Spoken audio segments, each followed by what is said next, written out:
Magandang umaga po sa bawat isa. Purihin po ang Panginoon sa kanyang biyaya sa buhay po natin.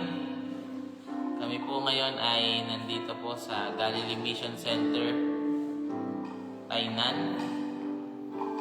At upang buksan ang gawain ng Panginoon, Door of Faith Taiwan Camp 2024. Sa patuloy na patnubay at paggabay sa atin po ng Panginoon, sa kanyang biyaya at awa sa atin, sa kanyang pabor, nararanasan po natin na ang mga bagay na ito, tayo po ay nakahiram ng lugar kung saan mga anak ng Diyos ay maititipon upang patuloy na palakasin at patuloy na pagtibayin ng pananampalataya sa tulong at biyaya ng Panginoon. Ngayong umaga po, bago po tayo dumako sa mga salita ng ating po Panginoon, tayo po ay saglit na umawit. The steadfast love of the Lord never ceases. His mercies never come to an end.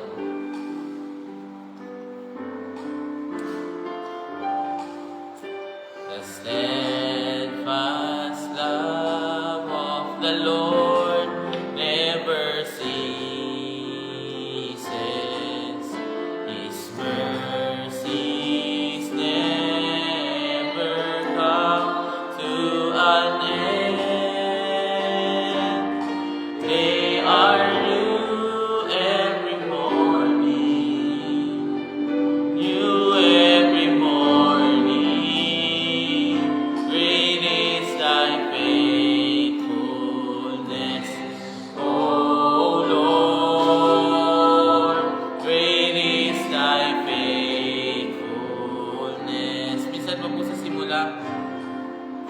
The steadfast love of the Lord never ceases. His mercies never come to an end. They are new every morning. New every morning. Great is thy faithfulness, O Lord. Great is thy faithfulness. Minsan mo po, the steadfast love, hallelujah. The steadfast love of the Lord never ceases. His mercies never come to an end. They are new every morning. New every morning. Great is thy faithfulness, O Lord. Great is thy faithfulness. They are new. Hallelujah. New every morning. Great is thy faithfulness, O Lord. Great is thy faithfulness. For the last time, they are new. They are new every morning. New every morning. Great is thy faithfulness, O Lord. Great is thy faithfulness. Hallelujah. Hallelujah. Salamat sa inyo, Panginoon, sa oras na ito. Tunay nga po sagana inyong pag-ibig, ang inyong awa, Panginoon, your mercies, your grace, O God. Salamat po, Panginoon. Kami nakakatayo hindi sa lakas ng aming pananampalataya lamang, hindi sa aming dedikasyon lamang, kundi sa kasaganaan ng inyong awat biyaya sa amin. It is of the Lord's mercy why we are not consumed, completely consumed. Ang dahilan kung ba't hindi kami tuluyang nagagapi ng kaaway ay dahil sa awa ninyong sumasagana sa amin. Kaya salamat po sa inyo, Panginoon. Hayaan niyo po sa pag-aaral namin ng inyong mga salita ay patuloy kami pong lumakas, patuloy namin pong maging tibay, Panginoon, yung pag-ibig po ninyo sa amin. Salamat po, Ama, sa pangalan ni Jesus. Amen. Praise the Lord. Salamat po sa Panginoon. Sabi ng ating tema sa Marcos chapter 16.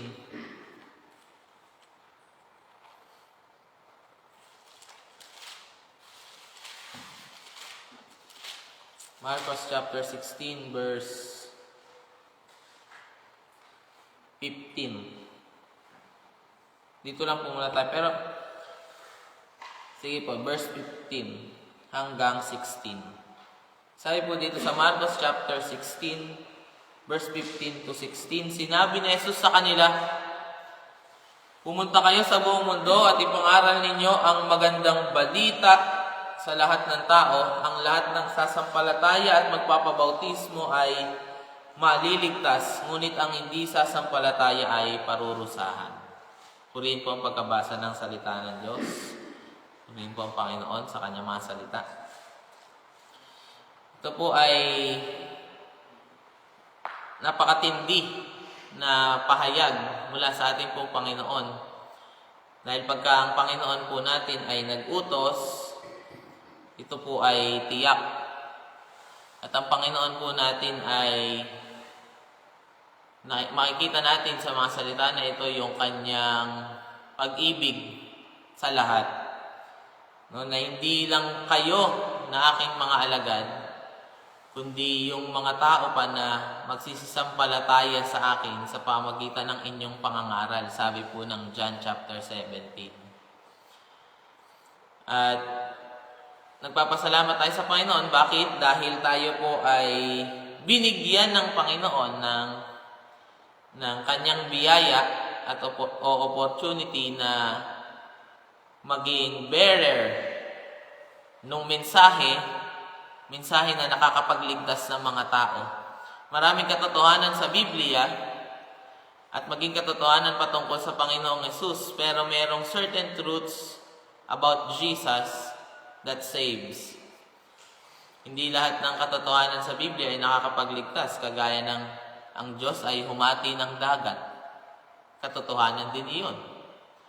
Pero yung masabi mo na ang anak ng Diyos ay namatay para sa iyong kasalanan, sabi ni Pablo sa Galatia chapter 15, 1 Corinthians chapter 15, sabi natin Apostol Pablo, 1 Corinthians chapter 13, sa first verses po, dito po tayo sa verse 2. Verse 2. Sabi po diyan, sa pamagitan nito ay maliligtas kayo kung pangahawakan ninyong mabuti ang ipinangaral ko. Ano po ba yung pinangaral? Maliban na lamang kung hindi talaga tunay ang inyong pagsampalataya, sapagkat ibinigay ko sa inyo ang pinakamahalagang aral na ibinigay sa akin, na si Kristo'y namatay upang iligtas tayo sa ating mga kasalanan ayon sa kasulatan. May narinig ako na isang pastor na nangaral, saan kayo nakakita ng mabuting balita na may namatay? Ang sabi uy, good news! Bakit? Someone has died. The gospel of salvation started doon sa pagbibigay ng buhay ni Jesus. Sabi niya, yun ang pinakamahalagang aral. So, gaano tayo ka-bless na hindi mga anghel yung inatasan ng Panginoon na mangaral ng kanyang pag-ibig sa sanlibutan. Alam niyo po, the revelation of God's love through the life of Jesus Christ is the greatest thing you could share sa iyong kapatid, to your neighbor, to your loved one, to your wife or husband. To share him that Jesus Christ died for him. Sabi ng Romans chapter 5. Romans chapter 5.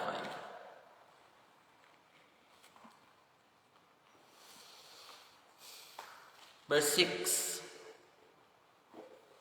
Romans chapter 5 verse 6 hanggang 8. Yan yung nga po na pagbulay-bulayan natin ngayong umaga ang pag-ibig ng Panginoon. Sabi po dito, nang wala tayong kakayahang makaligtas sa kaparusahan, namatay si Kristo para sa ating mga kasalanan sa panahong itinakda ng Diyos. Bihira ang taong mag-alay ng kanyang buhay. Sabi ito, bihira ang taong mag-alay ng kanyang buhay para sa isang taong matuwid. Bagamat maaaring mayroong maglakas loob na ibigay ang kanyang buhay para sa isang mabuting tao. Napakahirap daw na makahanap na isang tao mamamatay para sa isa pang taong matuwid. Hindi ko po alam, may mga kasama po ako dito mga kapastoran. Pero kung ako po ay hatulan ng kamatayan, palagay ko po, yung asawa ko ang magsasabi, ako na lang po patayin ninyo. Maligtas lang. O kaya marahil yung aking magulang, Pastora Never, ang magsasabi, wag na po si Limuel, ako na lang po ang patayin ninyo. That kind of love, na saluhin yung parusa ng kamatayan para sa isang tao. So, sabi nga po niya sa verse 8, pero ipinakita ng Diyos sa atin ang kanyang pag-ibig sa ganitong paraan. The greatest revelation of God's love is not making miracles. It's not healing you. It's Jesus dying for you. Amen. Yan ang pinakamahalagang klase ng, yan yung pinakamatinding pagpapahayag ng pag-ibig sa atin ng Panginoon. Yan yung magandang balita.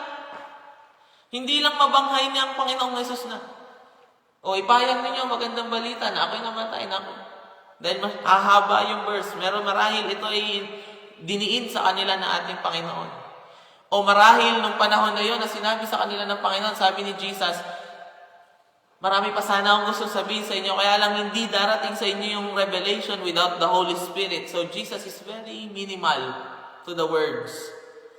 Pero nung dumating ang Holy Spirit, nabuksan yung katotohanan na ito, na yung pag-ibig pala ng Panginoon ay hindi pinakamalakas nung panahon na pinagaling ka ng Panginoon o nung panahon na ikaw ay pinalaya ng Diyos sa anxiety and depression.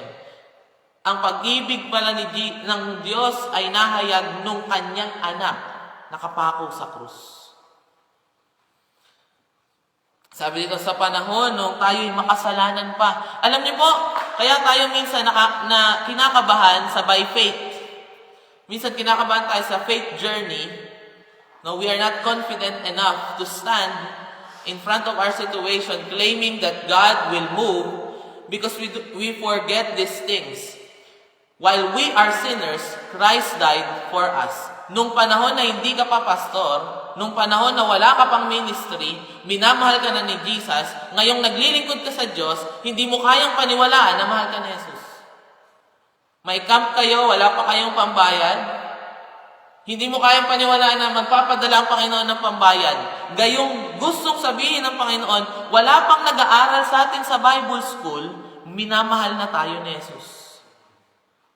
Yung tindi ng mabuting balita na wala pa tayong ginagawa about our ministry to God, mahal na tayo ni Jesus. That kind of love na ikaw, kahit na ikaw ay hindi mo pa nakikilala si Jesus, mahal ka na ng Panginoon. Kaya tayo minsan parang hindi natin kayang pagtiwalaan yung pag-ibig ng Panginoon kasi minsan nakabase tayo sa kung ano yung ating ginagawa. But thank God for grace. though you do not pray or fast, Jesus Christ love you. Yung mga tao, kahit na hindi sila, yung mga magulang natin sa pananampalataya, sila Pablo hindi nakapag-aral ng Bible school. Sila yung mga tao na sabi ng mga Pariseo, saan nag-aral itong mga to? Sino itong mga tao na ito? But they have an understanding that the Son of God died, that kind of grace, no? At syempre yung pagkakilala sa Panginoon ang nagtulak sa kanila na gumawa. Ay salamat po sa Panginoon sa umaga na ito. Sabi nga ng Roma chapter 1 verse 16, for I am not ashamed of the gospel. Sabi diyan, hindi ko ikinakahiya ang magandang balita tungkol kay Kristo. Ibig sabihin, kung yung magandang balita ay ikinakahiya mo, marahil yung magandang balita na tinanggap mo ay hindi talaga yung tunay na magandang balita. Bakit? Dahil yung tunay na magandang balita, the gospel of Jesus Christ, hindi siya nakakahiyang i-share. Bakit? Bakit ka mahihiya doon sa katotohanan na yung anak ng Diyos na nagkatawang tao ay bababa sa lupa para mamatay doon sa kausap mo? Hindi siya bagay na nahihiya kasi ako eh. Bakit? Yung anak ng Diyos namatay para sa'yo. Hindi siya bagay na nakakahiya. Ito ay isang bagay na dapat pinagsisigawan. Naintindihan po ba natin, mga kapatid? In fact, sabi sa Hebreo chapter 9, chapter 2, Hebreo chapter 2, verse 11, makikita po natin dito, kahit si Jesus, hindi nga siya nahiya eh. Sabi diyan, si Jesus ang naglinis sa ating mga kasalanan. Hebreo 2:11. Si Jesus ang naglinis sa ating mga kasalanan at ang kanyang ama ay siya rin nating ama, kaya hindi niya ikinahiya na ituring tayong mga kapatid niya. Hindi niya ikinahiya. Ay, mga kapatid niya, yan yung mga makasalanan. Yung pag-ibig ng Panginoon, hindi siya nahihiya na tawagin tayong kapatid. Ipahayag pagdating sa langit, eto, aking mga niligtas. Hindi niya ikinahihiya na, etong matigas na ulo na to, etong hindi sumusunod sa magulang, etong Pastor Lem na to, na malakas kumain. Hindi ko yan ikinahihiya, kapatid ko yan. Bakit? Nilinis ko yan ng aking dugo. Niligtas ko yan. Yung kaligtasan na ating tinanggap ay isang bagay na dapat ipinagmamalaki. Na kahit saan ka magpunta, pagka sinabi, can you teach us about God's love? Really? Oh, I'm so excited. I'm so excited to tell you God's love. The greatest sermon we can make, God's love. His grace through Jesus Christ. Na tayo ay tinatanggap na ngayon ng Panginoon. Hindi naiya ang Panginoon. Nung nakapako siya sa krus, Hebreo chapter 12, verse 2. Oh my Lord. Thank God for revelation. Kapatid ko, naiintindihan mo to. Sabi ng Panginoon kay Pedro, Pedro, hindi tao ang nagpahayag sa iyo niyan, kundi ang aking Ama na nasa langit. Kung naiintindihan mo itong gospel, this gospel, the gospel of Jesus Christ, mayaman ka na sa Panginoon. Wala ka pang pera, ikaw ang pinakamayaman niya sa barangay ninyo. Bakit? This is that true riches. Sabi ng Panginoon, wait lang po bago po basahin, let not the wise glory in his wisdom, let not the mighty glory in his might, but let all, sabi nga ng Korinto, glory that he knows me. Ang tunay na dapat ipinagmamalaki, ipinagyayabang, hindi yung ating ginawa sa Panginoon, kundi yung ginawa ng Panginoon para sa atin. Amen. Sabi diyan, Hebreo 12:2, last verse. Ito natin ang paningin natin. Kay Jesus na siyang sandigan ng ating pananampalataya, the author of our faith, the one who started our faith, the reason why we become pastors, the reason why we are healed. You focus on Him, Jesus Christ.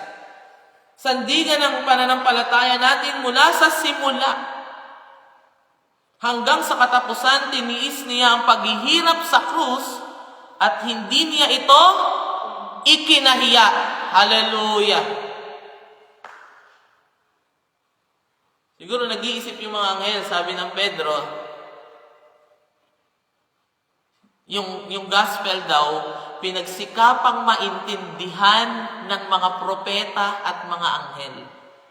Hindi siguro makuha ng mga anghel na yung Diyos na sinasamba nila sa langit ay bababa para mamatay para kay pastoral. Hindi siguro nila lubos makuha sa langit. Sabi, oh, what is man that you are mindful of Him? Nakaupo ang Panginoon sa kanyang trono. Iniisip niya ba doon? O yun, maraming anghel naglilingkod sa akin. Ginto ang aking bahay. Hindi yun ang nasa isip. God is mindful about you. That kind of love. Na pagka tinanong mo ngayon ang Diyos sa kanyang kinaupuan sa trono niya sa langit, tinatanong, Lord, ano nasa isip niya, Lord? Yung mga tao, papunta ng impyerno. Yan marahil na naglalaro sa isip ng aking lolo. Kung bakit talaga siya sinamahan ng Panginoon. Bakit? His passion is about souls coming to Christ. It's about souls knowing that the Son of God died for them. That we are bought not of precious stones, gold and silver, but the precious blood of Jesus Christ. It is not a news. It is not a gospel that you should be ashamed of.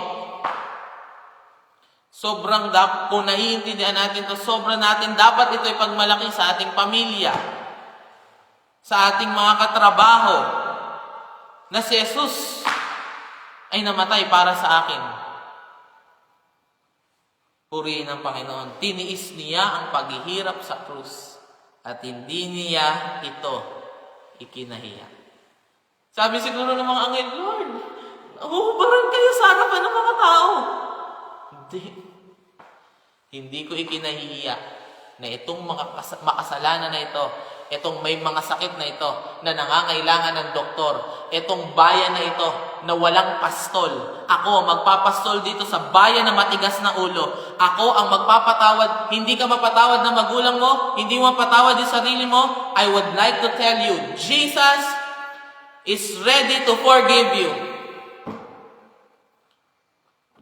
That grace, that message, that God is open arms waiting for people to be saved.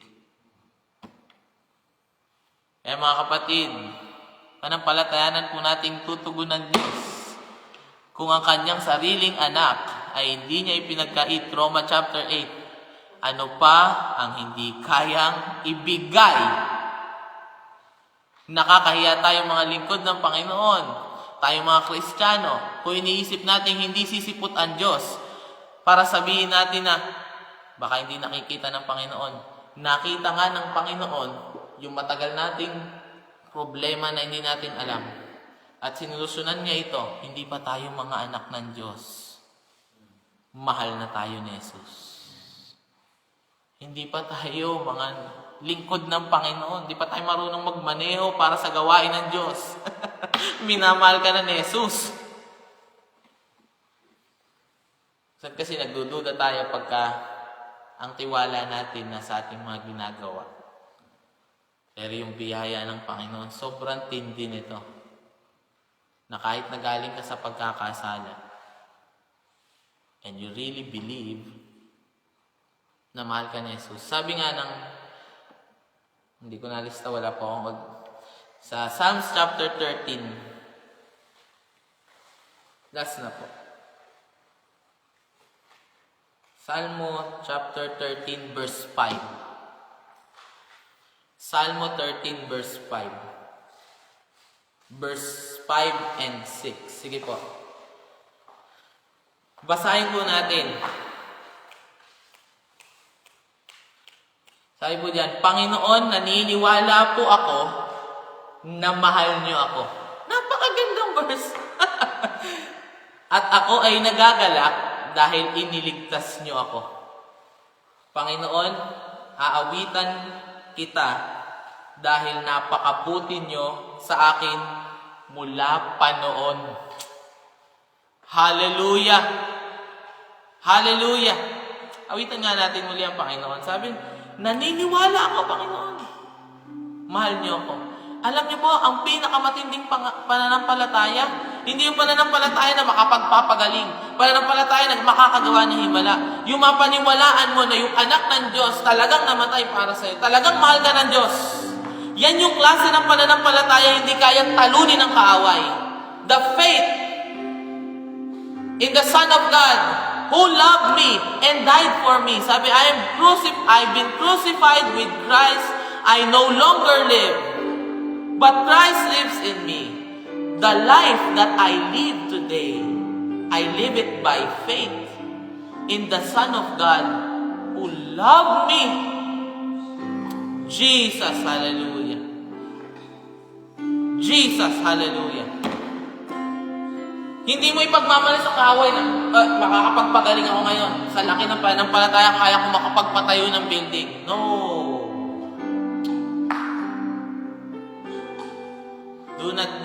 Do not rejoice that the evil spirits are subject to you, but rejoice that your name is written in heaven. Minsan tayo gusto natin, makapagpagaling, makapagpalas sa masama espiritu. No! These signs shall follow them that believe that Jesus Christ died for you. Those who believe in Jesus Christ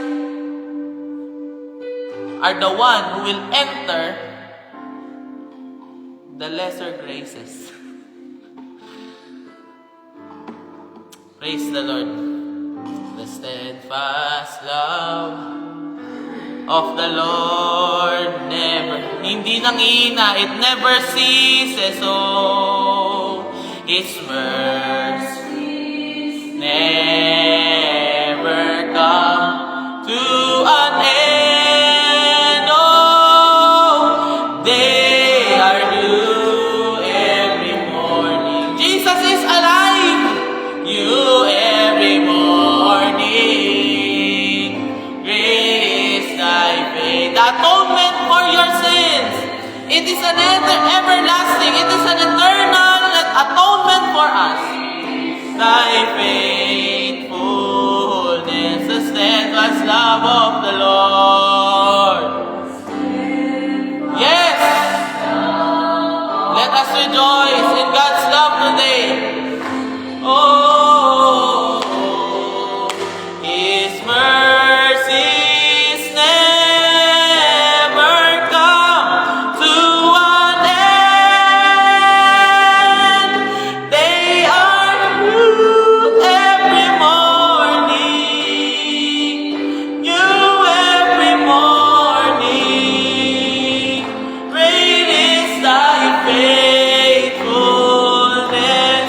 Oh Lord, great is thy faithfulness. Alam niyo po ba, yung atonement po natin, the Lamb who was slain, pinapatay sila 1 taon gulang para kung gaano katanda yung tupa, ganun din katagal yung validity yung pagtakip. Yung Diyos na ipinako sa krus lives forever. Yung tupa na pinatay para doon sa mga tao, pang 1 taon yun, next year papasok ulit yung high priest para magandog. Pero yung Diyos na namatay doon sa krus, He lives still today, interceding for us. It is His blood why we're here. It is by that grace why we continue the ministry. Hallelujah! Oh, hallelujah! Purihin natin ang Panginoon. Purihin natin ang Panginoon. Hallelujah! Mga kapatid, mga kasama ko po dito sa live, bumangon ka ngayong araw, dala ang katotohanan na ito. Hindi galit ang Diyos sa'yo. Mahal ka ng Diyos. Hindi nagtatampo ang Diyos o nagpapahanap sa iyo. The very present help, the Lord Jesus. He loves us so much. So much. Oh, how He loves us. Oh, how He loves us. Hallelujah. Hallelujah.